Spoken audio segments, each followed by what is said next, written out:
Olá de novo. Nesse último vídeo da semana, vamos ver como dividir o documento LaTeX em partes lógicas e também os tipos de fontes que a gente vai usar. Tá? Então vamos começar pela divisão. Um documento, por exemplo, um livro, ele pode estar dividido em partes, capítulos, e cada capítulo é dividido em seções, seções em subseções e assim por diante. Então no LaTeX, para isso, nós temos esses comandos que estão aqui. Comando barra part, chapter, section, subsection, subsection, paragraph e subparagraph. Cada um deles é uma subparte do anterior, tá certo? E como que funcionam todos eles? Eu coloco o comando barra nome da parte, pode ser parte, capítulo, seção, o que for. Entre colchete, opcionalmente, uma abreviação do título. E entre chaves, o título completo. É claro que o título nesse caso aqui, título da parte é obrigatório, tá? Mas título abreviado ele é opcional, tá bom? Isso aqui eu vou falar um pouquinho mais na frente desse título abreviado para que serve. Bom, aqui são dois comentários. Um é que a classe artigo não tem capítulos. É claro, normalmente a gente divide uma tese, uma monografia ou um livro em capítulos. Mas um artigo não. Um artigo é uma coisa que tem poucas páginas, não faz muito sentido dividir em capítulos. No entanto, dá para dividir em partes ainda. Outra coisa é que tanto book quanto report, que são livros, toda vez que você usa o comando barra parte, ele vai criar uma página inteira só para o título daquela parte. O que faz sentido, porque nos livros, quando um livro está dividido em partes, cada parte o início, eu uso uma página inteira para colocar o nome daquela parte, por exemplo, parte 1, parte 2, etc. Vamos ver então um exemplo de como a gente usa essas sessões. Imagine que eu tenho uma sessão cujo nome é muito longo, como Novas Tecnologias no Ensino da Matemática. E que o meu documento coloca, por exemplo, no cabeçalho da página, o nome da sessão. Ou então na tabela de conteúdos lá. Isso pode ficar muito grande, pode ocupar praticamente todo o, o cabeçalho da página. Então, para evitar isso, a gente pode usar entre colchetes, opcionalmente, tá? O nome como a gente gostaria que apareça no lugar do nome completo. Como eu gostaria que apareça lá acima no cabeçalho, na tabela de conteúdos, etc. Outra coisa interessante é que cada um desses comandos aqui, cada um deles, tem uma versão com estrela do lado. Ou seja, em lugar de barra section, seria barra section estrela. Também eu posso colocar opcionalmente um nome abreviado, aqui entre colchetes, se eu quiser. E o que isso faz é que suprime o número da sessão. Então, essas sessões, ou partes, ou capítulos, etc., que tem uma estrela, não tem número. É usado, por exemplo, na introdução, conclusões, etc. Então, aqui, por exemplo, digamos que entre meu begin document e meu end document eu tenho section asterisco, introdução. Então, quando eu for ver o resultado, vai criar uma seção nova com título, tudo, porém não vai ter número nenhum. Tá? Então vai ser a seção introdução, mas essa seção não tem número nenhum. Aqui veja que eu escrevi texto de introdução, aqui o texto normal da seção introdução, certo?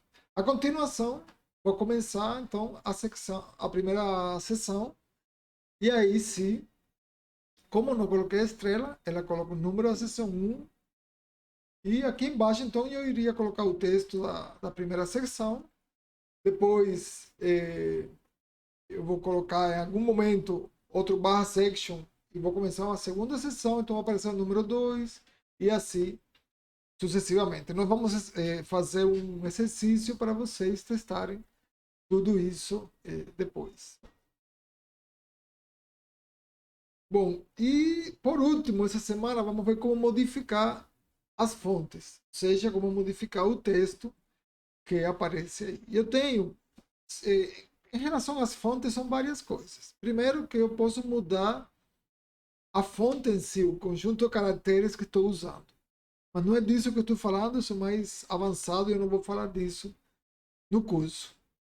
Estou falando de que a mesma fonte, ela tem várias formas de ser colocada, tá? Eu esqueci o nome que usa para isso, várias densidades, se não me engano, mas enfim. Eu posso colocar, e várias formas também. Então, por exemplo, o texto normal que a gente usa, que o texto chama romano, tá bom? Esse texto que está aqui.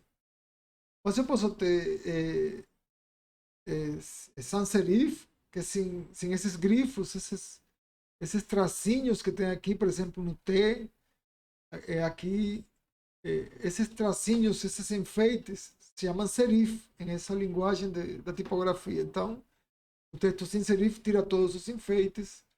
O monoespaçado, que é parecido com as máquinas de escrever antigo, que foi que eu usei aqui para colocar todos os comandos de látex, certo?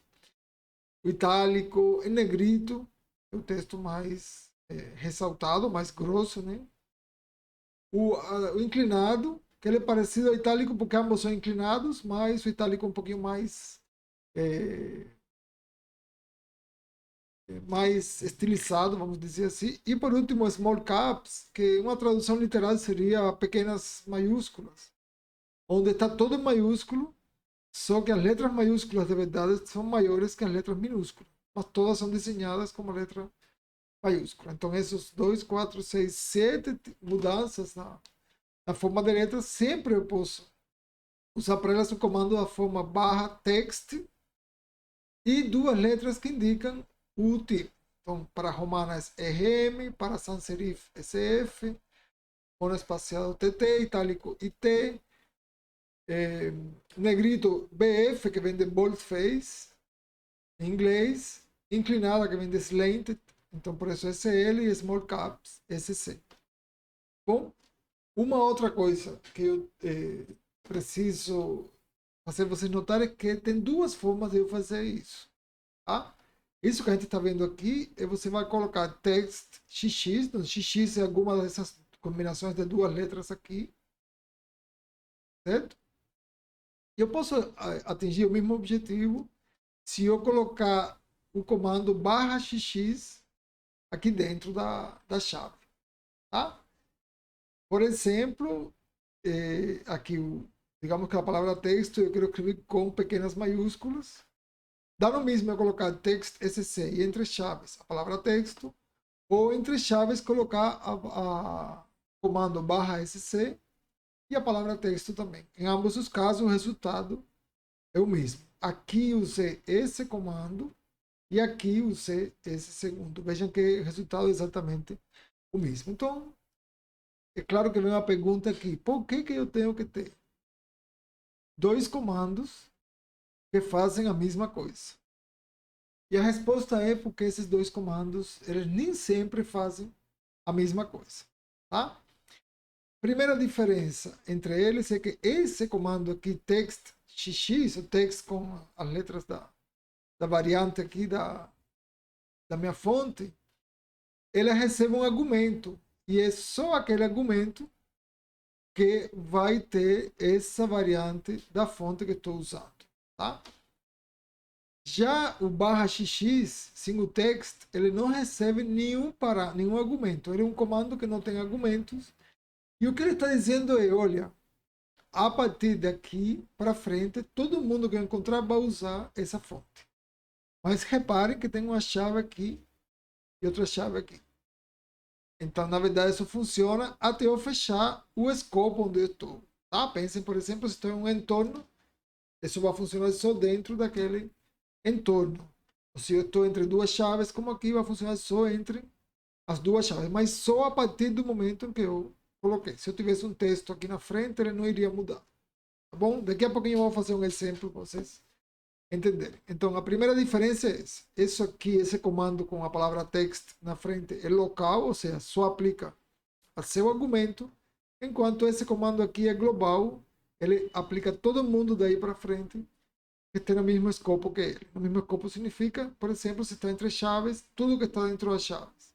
Se está entre um begin document em um end, ou document tudo naquele escopo e assim sucessivamente. A gente vai ver isso um pouquinho mais na prática depois. Eu vou colocar no final um exemplo com tudo isso, mas primeiro vamos ver os tamanhos das fontes. Então no LaTeX eu tenho 10 possíveis tamanhos de fontes. O tamanho que a gente está acostumado a ver, que estamos usando sempre, estou usando, por exemplo, nessa primeira coluna aqui, sempre é esse aqui, que é o tamanho que chama normal size. Então, com o comando normal size, eu coloco todo o texto nesse tamanho. Um detalhe aqui é que esses comandos todos, eles funcionam igual que esses comandos aqui, que eu chamo de /xx genericamente, mas eles funcionam globalmente também, ou seja, a partir desse momento, tudo que vem depois vai ter esse tamanho de fonte. A menos que eu esteja dentro de um escopo como aqui, que estou entre chaves, então só que está entre as chaves, a partir daqui, terá esse tamanho. Bom, menor que normal size, eu tenho small, pequeno, texto um pouco menor. Footnote size é o tamanho das notas ao pé da página. Então, é um pouco menor ainda. Script size é o tamanho que eu uso para supraíndices e subíndices. Tá? Então, ele é um pouquinho menor ainda. E tiny, que é pequenininho, é esse que está aqui. Tá bom? Quando você... Isso aqui, esse documento que estou usando aqui é uma apresentação. Então, os textos aqui são bem maiores. Se vocês veem isso num artigo, esse tiny aqui, ele é bem pequenininho mesmo. Tá? Então, mas sempre em relação ao texto normal. Então, o texto normal aqui é esse. Quando eu vou para trás, estou diminuindo. Quando eu vou para frente, estou aumentando. Lembrem também que na classe artigo eu posso dar o tamanho da fonte, como 11, 10 ou 12 CPT. Então, todos esses tamanhos mudam na hora. Quando eu estou dando o tamanho da fonte, eu estou dando o tamanho do texto normal. Então, tudo isso muda em dependência de qual é o texto normal. Tá? Então, todos esses tamanhos aqui são relativos ao texto normal. E bom, para cima eu tenho o maior, né, digamos assim, large. São 3 textos maiores, todo minúsculo, com o L maiúsculo, que é um pouquinho maior, e com todas as letras maiúsculas, que é um pouco maior ainda. Então, quando eu estou falando minúsculo e maiúsculo, aqui é no nome do comando. E o mesmo acontece com esse aqui, que seria a tradução para português enorme. Enorme é maior ainda, e enorme com H maiúsculo é bem maior que o enorme com H minúsculo. Bom, então esses são os 10 tamanhos de letra. E eu posso combinar tudo isso, tanto os tamanhos de letra quanto os tipos de letra. E alguns desses tipos ainda posso combinar também. Então, para fechar esse vídeo, fechar a aula da semana, vamos ver um exemplo que mistura todos os tamanhos de fonte. Tá? O resultado que eu quero atingir é isso. Eu vou pegar essa frase que diz: a educação é a arma mais poderosa que você pode usar para mudar o mundo. Essa é uma frase do Nelson Mandela. Para eu colocar isso, eu primeiro usei /SL, que significa slanted, ou seja, texto inclinado. Isso significa que a partir daqui, todo que vem depois, todo o texto é inclinado. Então veja que todo o texto aqui está inclinado, mas Nelson Mandela não está inclinado. Por quê? Porque antes de Nelson Mandela, eu coloquei o comando /RM para voltar ao normal. Tá? Então, ele voltou ao normal aqui. Se eu continuo aqui agora, a palavra educação, eu coloquei em negrito. BF é negrito, boldface. Tá? Além disso, eu mudei o tamanho dela para huge, ou seja, enorme. Vejam que como esse huge está entre as duas chaves, só a palavra educação ficou esse tamanho enorme. Tá? Bom, aqui está todo continuo. Vejam outra coisa.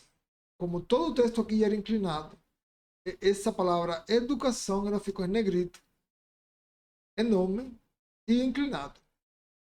Tá bom? Bom, vamos continuar.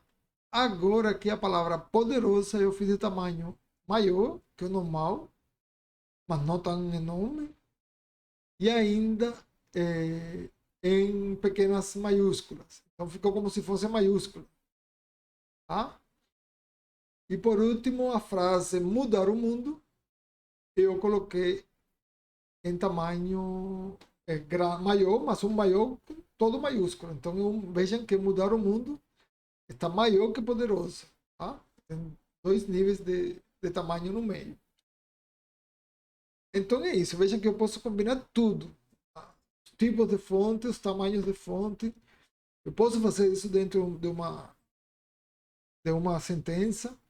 E de fato eu vou deixar também uma atividade para vocês fazer essa semana usando todas essas ferramentas que estão aqui.